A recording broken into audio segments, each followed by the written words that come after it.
Hello friends, মোৰ channel assamtechinfo লৈ আপোনালোকক আকৌ এবাৰ স্বাগতম জনাইছো। আজি আমি কথা পাতিম আমি যেতিয়া সৰকাৰি চাকৰিত অফলাইন যোগে আবেদন কৰো তেতিয়া আমি এনভেলপ বা খামখন কেনেকৈ ৰেডি কৰিব লাগে বা খামখনত কি লিখিব লাগে।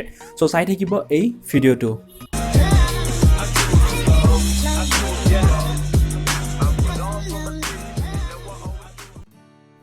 So friends, যেতিয়া আমি অফলাইন যোগে যিকোনো সৰকাৰি চাকৰিত এপ্লাই কৰিবলগীয়া হয় তেতিয়া আমাৰ প্ৰয়োজন হয় এনেকুৱা দুটা এনভেলপৰ এটা আমি সৰু এনভেলপ ল'ব লাগিব আৰু এটা আমি ডাঙৰ এনভেলপ ল'ব লাগিব ঠিক আছে।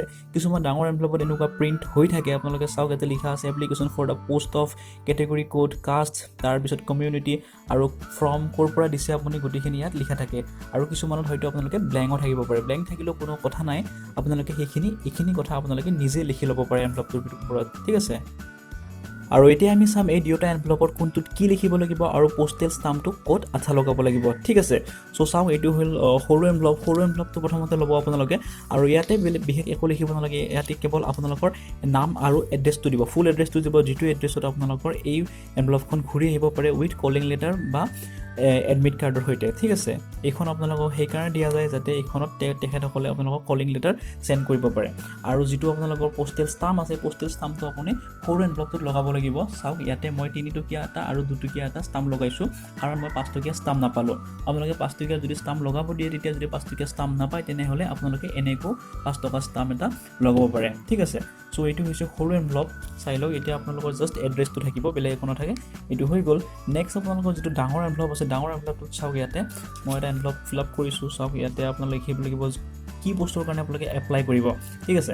মই এইটো জুনিয়ৰ এছিষ্টেণ্ট লিখিলোঁ, আপোনালোকে যিটো পোষ্টৰ কাৰণে এপ্লাই কৰে সেইটো লিখি দিব ইয়াতে ঠিক আছে। আৰু ইয়াতে চাওক কেটেগৰী কোডটো যদি এডভাৰটাইজমেণ্টত থাকে তেতিয়াহ'লে আপোনালোকে দি দিব, যদি নাথাকে কোনো প্ৰব্লেম নাই, নিদিলেও হৈ যাব। আৰু যিটো কাষ্ট আছে কাষ্টটো আপোনালোকে দি দিব, আপোনালোকে যি কাষ্ট হয় আৰু কমিউনিটিটো আপোনালোকৰ সেইটো আপোনালোকৰ মতে দি দিব। আৰু ইয়াতে যিটো ফৰ্ম বুলি আছে ফৰ্মটো সেইটো আপোনালোকৰ কমপ্লিট এড্ৰেছটো দিব লাগিব ঠিক আছে। আপোনালোকৰ য'ৰ পৰা এইখন সেন্ড কৰিছে সেই এড্ৰেছটো দি দিব। আৰু মই এইখন লিখিছিলোঁ ডাইৰেক্টৰ অফ মিউনিচিপালিটি এডমিনিষ্ট্ৰেশ্যনত মুকলি হোৱা কেইটামান পোষ্টৰ বাবে।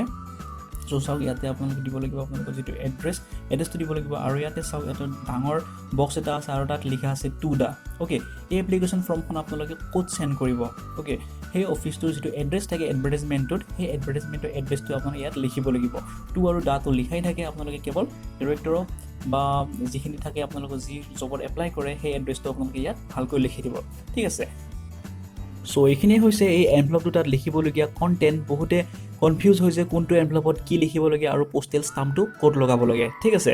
পোষ্টেল ষ্টাম্পটো আপোনালোকে সৰু যিটো এনভেলপ থাকিব আৰু সেইটো থাকিব ডাঙৰ এনভেলপটোৰ ভিতৰত ঠিক আছে।